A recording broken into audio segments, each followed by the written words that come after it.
Thompson heaving one down the sideline, and he's got Kazmeir over the top. Big side, down the sideline. Touchdown. His signature move and his signature performance. Allen, big ball one more time. 58 yards this time. You're listening to the Bruin Bible. This is your host, Will Decker, bringing you UCLA football content all throughout the year for LA Football Network. What is good, Bruin Bible listeners? It is your host, Will Decker. We got to get a sponsor in before we start this episode. It's BetOnline. BetOnline is your number one source for all your basketball info, stats, news, and scores. Get the latest odds and lines and the latest matchup reports for this year's NBA playoffs. BetOnline is your sports intel headquarters this season, as we have you covered for your insider sports wagering needs. From basketball, Major League Baseball, NHL, hockey, golf, to UFC and boxing, the fastest and easiest way to get your betting info, including live betting options and your favorite casino and card games available to play right from your home. Make sure you check out BetOnline. Get into the action today. So head to the website or use your mobile device to join, and be sure to use your promo code BELIEVE to receive your 50% bonus on your first deposit. BetOnline, where the game starts. Now to the Bruin Bible. What is up, and welcome to another very special edition of the Bruin Bible. Will Decker, your host. We had to bring back a fan favorite for our July 5th edition. Big commitment.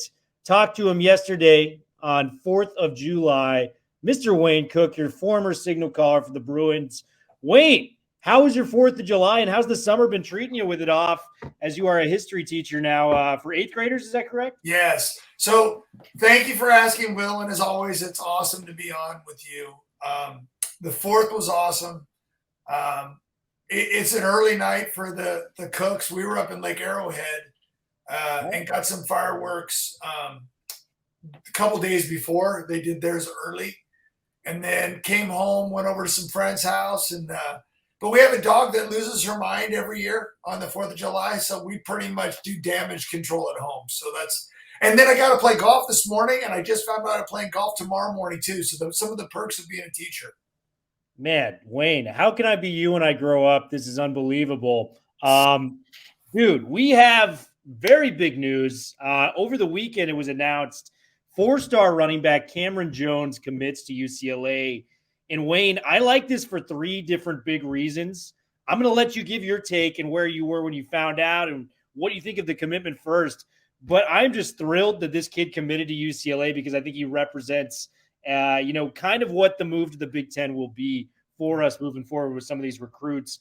What are your thoughts on Cameron Jones and the bazooka, first and foremost, the coolest recruitment pitch I've ever seen from UCLA? That is cool. Is that getting any media backlash though? Is anybody should we really be doing that? It's awesome though. Let's put it this way. If you're a running back right now and you're paying attention to the landscape of college football, why would you not want to play in Chip Kelly's system?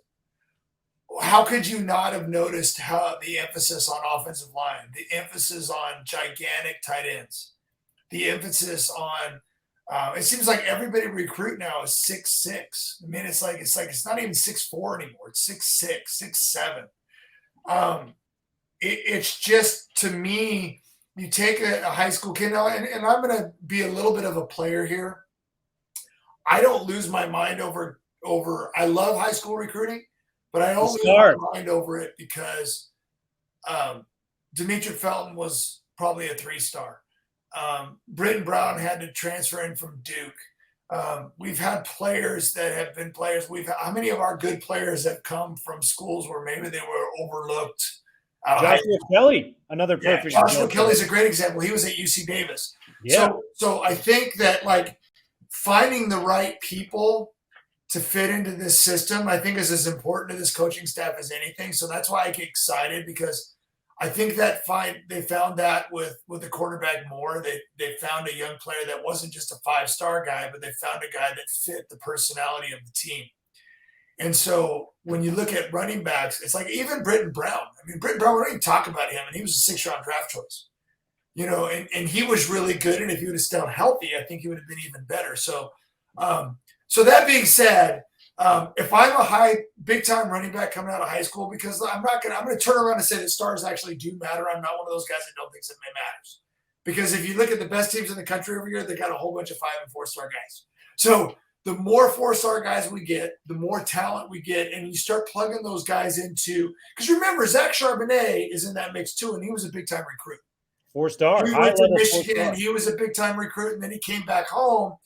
And probably of all those people we just mentioned, and this isn't an insult to any of them, but Zach probably the best, right? I agree. Yeah. Right? I mean, so and that doesn't mean that those other guys weren't great. It just means that Zach might have been a little bit better. So I'm fired up. I think what's happening right now is so funny. I was at an event not that long ago, Will, and I ran into an old school Bruin fan. And I mean, this guy's a diehard. I mean, he's watched from well before I played. And by the way, he did bring up games that we won and lost, and he's still mad at me for some of the losses. And I was like, you got to let it go, dude. It's been 30 years. But he was just getting so wrapped up in the recruiting thing, and I know you hear this a lot. The high school versus the transfer. And I always try to argue with people that, like, I feel like Coach Kelly and the staff has kind of found the perfect mix of being a top 10 transfer portal team when you can bring in guys that are already established in college bodies, and they've been in college weight rooms, and they've been in college programs, and you've seen what they've done against D1 players. Because to be honest with you, one of the reasons why high school recruiting is so hard is because they go up against high school players that are only high school players. You know what I mean? Like you play against a lot of teams where you can just put up stupid numbers because you're just bigger, faster, and stronger than everybody else.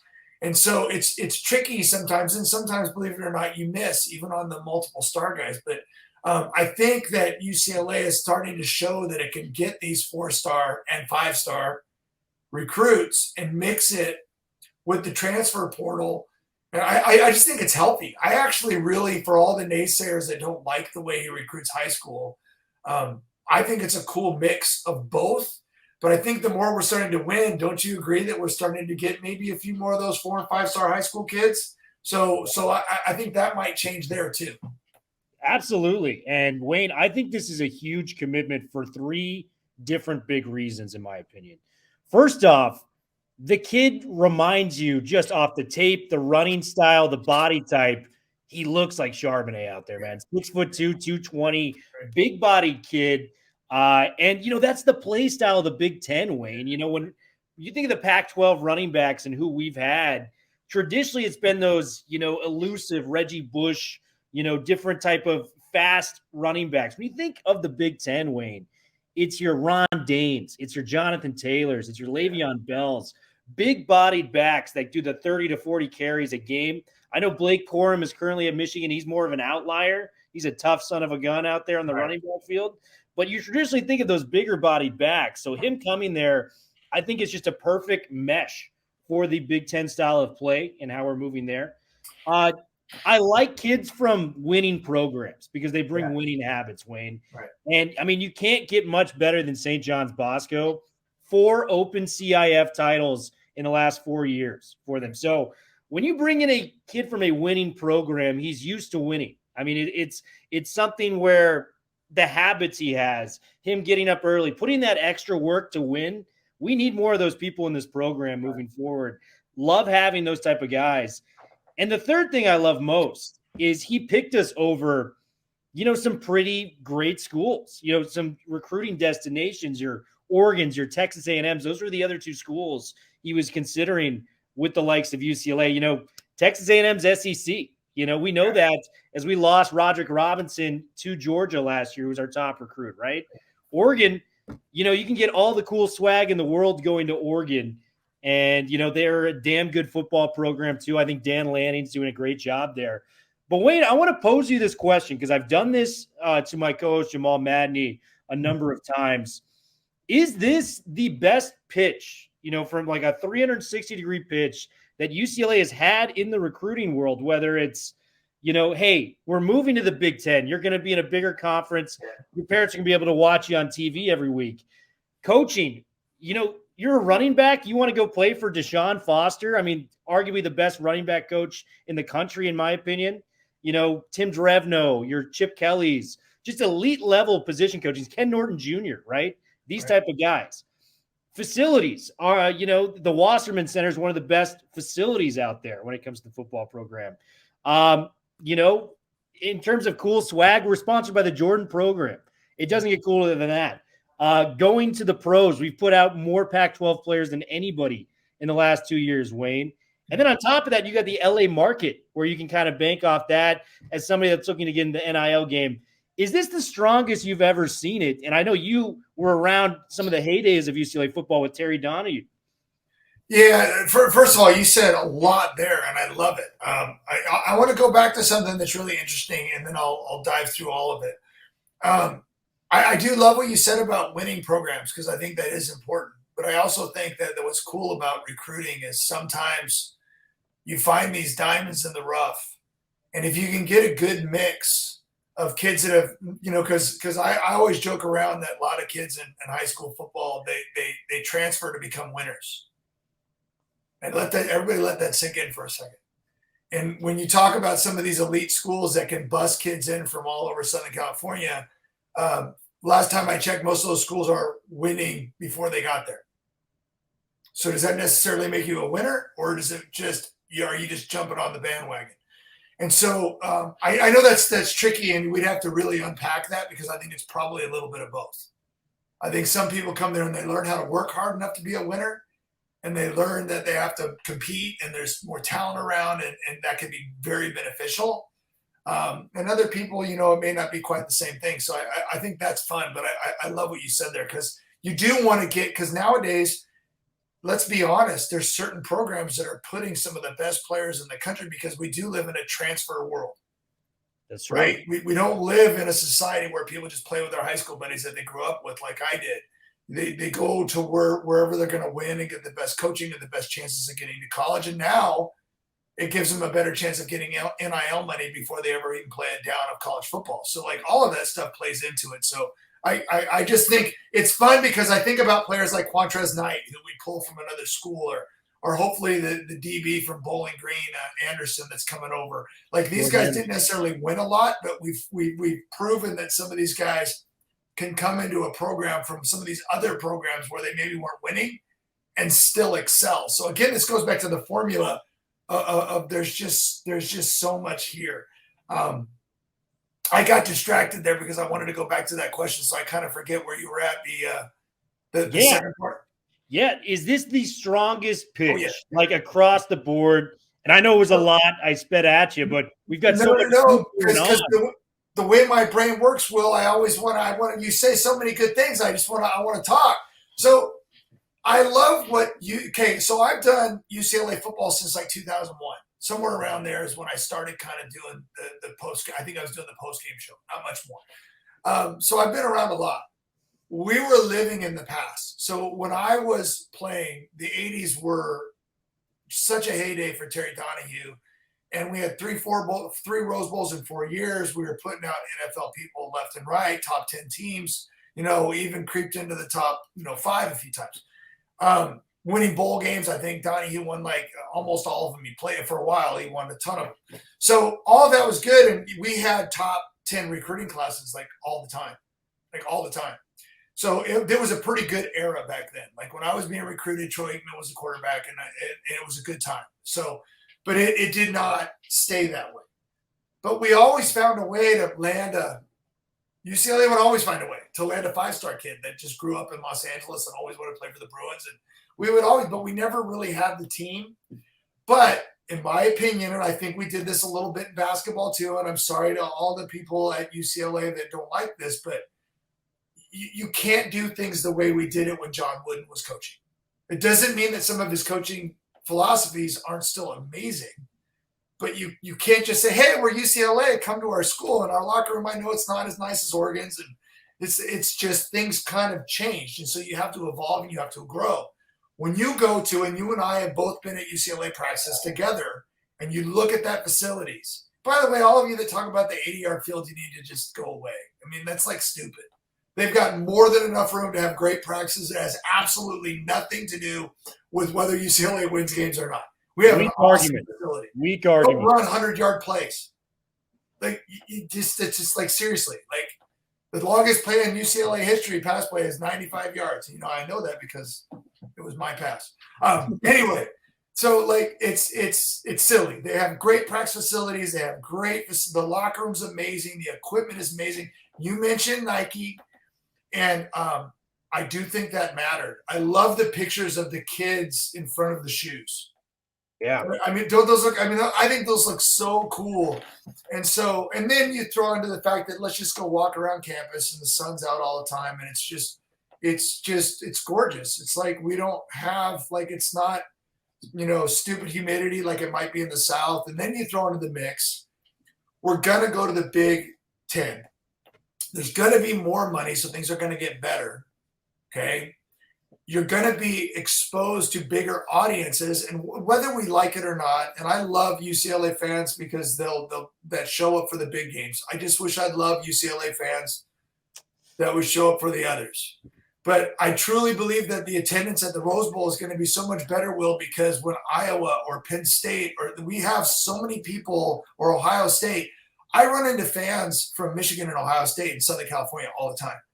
Yeah. And you don't think that they're going to be like, I get to watch a game at the Rose Bowl when it's not 2 degrees outside, when they travel to us? And then, to be honest with you, people have asked me all the time about next year. And I don't want to get too carried away because I don't want Chip Kelly to find me and tell me to stop talking about next year, because we should talk about this year. But to go to Hawaii, kind of fun. I know we didn't get to go last time because they got canceled. Then we go to LSU, right? We get to play in places like Iowa. We get to go to – is it Michigan? We get to go to, like, and I'm just like, I'm pumped. Like, and I guarantee you that the students are looking at those games and they're not sitting back going, oh man, this sucks. We got to travel. We got to go to LSU. We got to go to Michigan. They're going, oh my God, I get to play where it's going to be a primetime game. And it's going to be 100,000 people in the stadium. I mean, if any player doesn't get pumped for that, it's only the fans that are like, oh, you got to go on the road, you got to travel. It's like players are fired up to play in those places because they've dreamed about it their whole life. And so I all of that you said about where UCLA was at, they jumped into the modern times. They built the facilities. They've got the shoe company that I think is the most attractive. They're winning. And again, I'm going to say that's number one on the list. Gotta be. And they're not winning enough. Let's be honest. They're winning, though. I just got an argument with someone the other day on Pac-12 Network because everybody's already just assuming UCLA is 6th or worse. I'm like, you do remember we beat Utah and Washington back-to-back seasons. Oh yeah, but you lost DTR. I'm like, but we gained this receiver and these 2 running backs, and we still have really good quarterbacks. I go, you guys are being lazy. It is. Attention. And then they'll throw a, hey, Cookie, you're being a homer. I go, yeah, so what? I go, but I've been pretty close to being right a lot lately because UCLA has gotten better almost every single year since Chip Kelly took over, and now we're an elite offense. And now I have a feeling, Will, that defense is coming around. The front seven is going to be nasty. That linebacking core is so deep. And if the secondary can just figure it out, and I think they might with this new staff, we're going to be dangerous. So all of that in play, don't you think all of that helps recruiting? Bruin Bible listeners, we've got a special sponsor for today's episode. It is AG1. AG1 has been something that I've really enjoyed using in my spare time. 75 high-quality vitamins, minerals, and whole-source food nutrients in one scoop that you can use into your water. You stir it up. I use it before my workouts, before I start my day, and it has totally given me the energy I need to do the little things in life, like going to work, getting extra, an extra boost, a second wind, if you will, for a workout.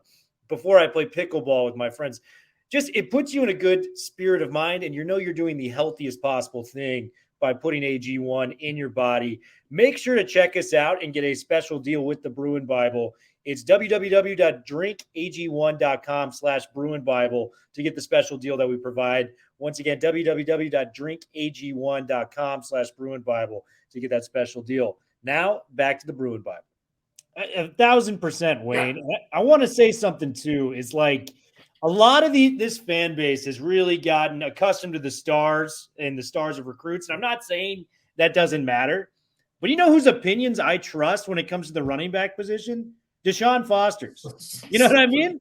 Yeah. You know whose opinion I trust when talking about a linebacker? Ken Norton Jr. And I know this because I've got, two linebackers, Isaiah Patterson and Tabarachi, 3-star guys. Yeah. Listen, it's fine and dandy. They're 3-star guys. That's a very fine prospect. Eric Kendricks was 3 stars. Exactly. You know whose opinion I trust on the offensive line? Tim Drevno. It doesn't matter. I mean, like John Gaines and Mafi were 2-star prospects apiece. They were both drafted this past year in the NFL, Wade. So for me, it's all about the development of those. And yes, the stars matter, but you know who they're being developed by? Your Bamas, your Clemsons, your Georgias. It's the top developmental coaches. So it's funny. I was thinking about Jayon Brown and watching him on special teams. Legendary. And I'm like, that guy ended up being elite and has been a very good NFL player. But JJ Stokes, my receiver, was supposed to be a tight end. People recruited him as a tight end.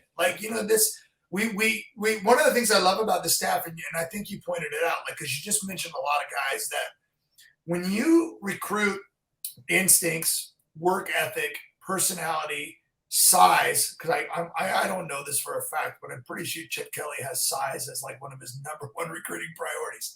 We're going to be big and we're going to be fast. And it's like, we have big dudes. Even Sturdivant at receiver, you see him at practice, you're like, he's freaking big. Like in Bobo last year, big. Tight ends, big. Lineman, 6'6", big. Like 300 and some pounds. But you can take a player like that and a good coach that can see talent will be like, we're going to take this kid and we're going to make him into, like you mentioned, Mafi, who was a defensive guy. And then you mentioned Gaines, and these guys didn't have the stars next to their name, but we know Gaines and Mafi are off the charts character guys, right? Off the charts character guys work their butts off. And now they're going to be guys that have a good chance of being NFL starters, or at least in the 2 deep. They really do. I believe that. Because as you pointed out, these coaches are developing talent. And that's one of the things that you mentioned earlier in this podcast. You mentioned that UCLA has been putting more players into the NFL. I always bring up games like LSU, and I know people want to say, oh, well, that didn't count because so LSU won a national championship with Joe Burrow, and we get him a year or two later, right? A couple years later, right? You don't think they recruited a bunch of 5-star athletes in that time period? I know. And they got ran out of the Rose Bowl. Not even close. I mean, that's the thing. So that's the thing. We got guys. We just got to find a way, Will, to win the Oregon and the SC, the games you're winning by 3 and 10. We got to find a way to beat Utah on the road. There's these hurdles that we're right there now. We're going to play in November for a freaking championship, and I feel it again this year. And I don't care if people want to put Oregon State in front of us. We'll see.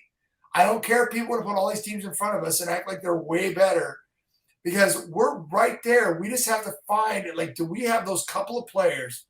They're going to be the type of guys that are going to be like, hey, we're not freaking losing this game. And sometimes that's what it takes to win a championship. You have to have those guys that just don't allow you to lose. And Wayne, to pile on top of that, I know some of the portion of the fans listening are going to say, you guys are crazy. Stars matter. Oh, you want to hear that stars are now interested in coming to UCLA? Yeah. Wayne, we have a silent commitment already in the fold. We do not know who it is. And among the 3 people that are deciding in the near future, whether it's Quasi Gilmer, a 6'1", 175-pound speedster from Sierra Canyon, really reminds me of Jeremiah McClure on film. Just a fast, demon out on the outside. He's going to be a nice player. We got a David Washington wide receiver who's actually deciding this week, July 10th. So set your calendars for that. And we got Williams, the linebacker from Long Beach Poly, 4-star stud. Dylan Williams is his name. We are amongst the top 5 with USC, Oregon, some of these guys. All 4-star guys seriously considering going to UCLA. So, like you said, the recruiting is catching up with that Dante Moore commitment, which really kind of set the program and the precedent of how they can recruit moving forward. With the transfer portal, moving forward. It's just exciting times, man. And, Wayne, it's a great time to be a Bruin. So, Will, I love all that. And I think it's important to note, too, that even if – because we don't go after everybody. I always think people like when – I don't know if you notice this, but there are certain teams that are on every 5 stars list. And sometimes SC is one of those schools. We can't recruit everybody that SC can recruit. And it's not because they're better. It's because we just can't get in all those kids. People don't want to hear that, but it's true. So there's certain kids. It's kind of like I read something the other day about someone talking about how UCLA has a chance to be kind of what Stanford was during their run and kind of do it the Stanford way. And I looked at it for a second and I was like, and then I went, yeah, I like that because Stanford was freaking crushing people. I think I told you this before, but the last time we talked, I hung out with David Shaw at practice the other day because David and Chip are let's just put it this way, they have a ton of respect for each other. They're both very smart guys, and I love the way that I wouldn't be mad at all. But I think that if you could do a little bit of the Stanford way, because you are recruiting students, okay? You're recruiting students. You throw a little bit of the Oregon way, of the way that, because you just mentioned some of these recruits where you get the elite athletes with listen, Chip Kelly with the Kazmeir Allens, and this year Keegan Jones, and even Demetric Felton with his speed and his moves. And then you add that in with the power and the size. I just love this idea of you can kind of do both. You can bring in that size and power that Stanford was so good at and still be able to do it. And I don't even want to say Oregon anymore because Chip's doing it at UCLA now. When you're a top 10 offense in the entire country, you're doing something right. It's really, really good. And I even think the skill is even better right now. So I really, really love that. So like you said, it's an exciting time. I always put the question mark, and I'm going to say this, and I'm not trying to be, the defense has to play better. It got better, and it's been kind of getting better, but it's still, I'm looking at that top 50 overall defense with an elite offense. And now you're talking about that's kind of a way to win championships, when you can actually, get some of those important stops. Because when you're so good on offense, a couple of more possessions just leads to points. So I don't know, man. I'm excited because I think UCLA has a program now. And so, like you said, all these kids being recruited, and I was going to make this point earlier, it's good to see UCLA's name on the list. You may not get them all. Because let's be honest, and we don't want to talk about this, or maybe we do. NIL matters. And sometimes, there are schools that can throw as much as they want at whoever they want. And I don't think UCLA is that school. And I don't know if UCLA wants to be that school. So we have to get a kid that'll take some, maybe less than another school, but say, you know what, though, but what I'm going to get out of UCLA is better. So you have to have a sales pitch, I guess, because there's a lot of schools out there that can't compete financially, which is why hopefully there'll be some changes down the road with just giving all these kids. If you're going to give 15 kids a whole bunch of money, I mean, how is that a successful business model if only 5 of those kids end up being actually good? Yeah, I know. And especially if you're pissing off everybody else on your team because everybody that's blocking for that millionaire behind them isn't getting jack squat. I mean, it'll be interesting to see how this evolves, but I think UCLA has to do it. You know what, though? But UCLA has a ton of advantages other people don't have too. So it all works out. I mean, UCLA is an amazing place. We live in this weather, man. It's incredible. It's unbelievable. And I think you brought up a great point to kind of capitalize on the episode. It's books before ball. That is the Chip Kelly slogan. It takes a special type of student to want to come to UCLA because the grind academically, it's serious. You're not going to get these online classes that are going to be easy and, the tutors are going to help you out with your homework. This is serious, schooling. So it takes a special type of person to come to UCLA, and we welcome the challenge that comes our way. Wayne, first and foremost, it's always great to have you on, buddy. Great to see you. I'm glad to hear you're enjoying your summer. Any parting thoughts for our Bruin fans before we leave? Just holy cow!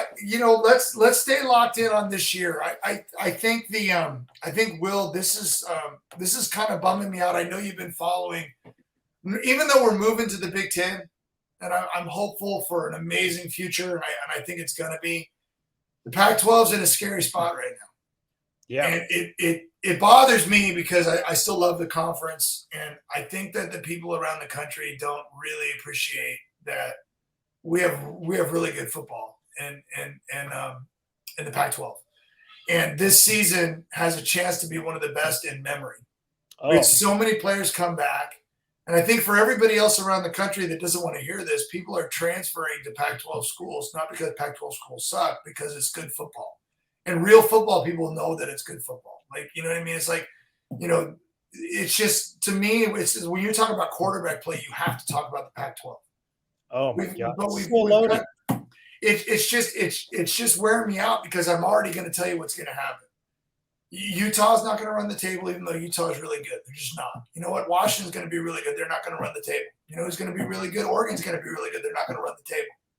SC's going to be really good. You know what? They're not going to run the table. UCLA is going to be really good. They're not going to run the table. And again, I'm not trying to be mean. I'm just like, people don't realize this is called a real football conference. When you're 6, 7, 8 teams deep, because, you know, Washington State's not going to suck. Arizona's not going to suck. Arizona State's got a new coach that I think is going to be much better. They got the Notre Dame quarterback, though. They're not going to suck.